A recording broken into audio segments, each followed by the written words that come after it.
বলছেন তিনি অন্তিম সময়ে পৌঁছে গেছেন। মায়ের এমন কঠিন সময়েও দেশে ফিরতে পারছেন না তার ছেলে বিএনপির ভারপ্রাপ্ত চেয়ারম্যান তারেক রহমান। নিজের ভেরিফাইড ফেসবুক পেজে পোস্ট দিয়ে তারেক রহমান জানান, দেশে ফেরা পুরোপুরি তার হাতে নেই। তাহলে কার হাতে?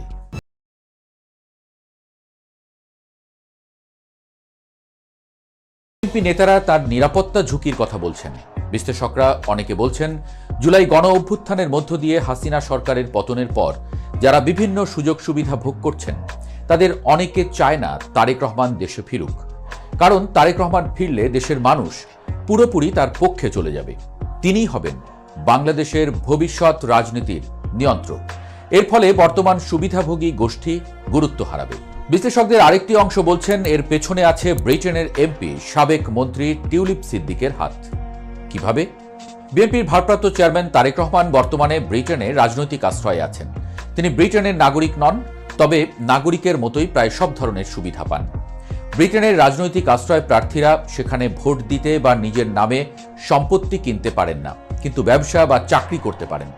তাদের সন্তান ব্রিটিশ সিটিজেনের মতো ডোমেস্টিক স্টুডেন্ট হিসেবে পড়াশোনা করতে পারে। স্ত্রী যে কোনো সরকারি বেসরকারি চাকরি করতে পারে। এই নিয়মে জাইমা রহমান ব্রিটেনে পড়াশোনা করছেন, ডাক্তার জুবাইদা রহমান ব্রিটেনের সরকারি হেলথ সেক্টরে কাজ করছেন। ব্রিটিশ আইন অনুসারে রাজনৈতিক আশ্রয় প্রার্থী বজায় থাকা অবস্থায় তারেক রহমান বাংলাদেশের পাসপোর্টের জন্য আবেদন করতে পারবেন না। এজন্য তাকে অ্যাসাইলাম স্ট্যাটাস বাতিল করতে হবে। কিন্তু এই প্রক্রিয়াটি তারেক রহমানের নিজের হাতে নেই। ব্রিটেনের স্বরাষ্ট্র মন্ত্রণালয় হুট করে কারো অ্যাসাইলাম স্ট্যাটাস বাতিল করে না। বিশেষ করে যদি ওই ব্যক্তির জীবনের নিরাপত্তা নিয়ে কোনো আশঙ্কা থাকে, তাহলে বিষয়টি অত সহজে ছাড় পায় না। এখানে টিউলিপের হস্তক্ষেপের কথা উঠছে। তার দল লেবার পার্টি এখন ক্ষমতায়, পার্টিতে টিউলিপের প্রভাবও কম নয়। অন্যদিকে ভারত, পাকিস্তান, শ্রীলঙ্কা, চীন, উত্তর কোরিয়া, ইরান সহ পৃথিবীর বিভিন্ন দেশের অসংখ্য ভিন্ন মতাবলম্বী এখন ব্রিটেনে রাজনৈতিক আশ্রয় প্রার্থী হিসেবে বসবাস করছেন। সেসব দেশের বংশোদ্ভূত নাগরিকরা ব্রিটেনের রাজনীতিতে খুবই গুরুত্বপূর্ণ।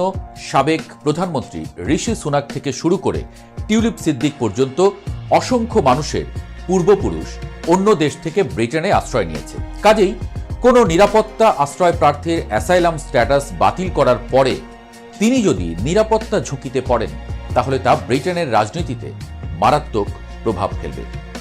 এমনিতেই বাংলাদেশের আদালতে টিউলিপ সিদ্দিকের সাজা হওয়ার ঘটনায় লেবার পার্টি বেশ বেকায়দায় আছে।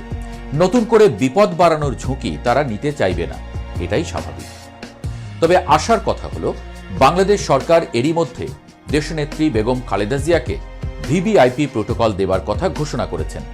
বেগম জিয়ার সন্তান হিসেবে তারেক রহমানও দেশে ফিরলে এই প্রোটোকলে পড়বেন, এমনটাই ধারণা সবাই করছেন। স্বরাষ্ট্র উপদেষ্টাও বলেছেন, তারেক রহমানের স্ট্যাটাস অনুযায়ী নিরাপত্তা দেয়া হবে। তারেক রহমানের নিরাপত্তা স্ট্যাটাস বৃদ্ধি করায় তার নিরাপত্তা ঝুঁকি কিছুটা কমেছে বলে মনে করা হচ্ছে। ব্রিটেনও তাই ছাড় দিতে প্রস্তুত। ব্রিটেনের ক্লিয়ারেন্স পেলেই পাসপোর্ট বা ট্রাভেল পাসের জন্য আবেদন করতে পারবেন তারেক রহমান।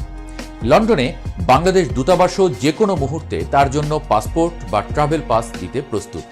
ফলে খুব দ্রুতই যে কোনো সময় দেশে ফিরতে পারেন তারেক রহমান।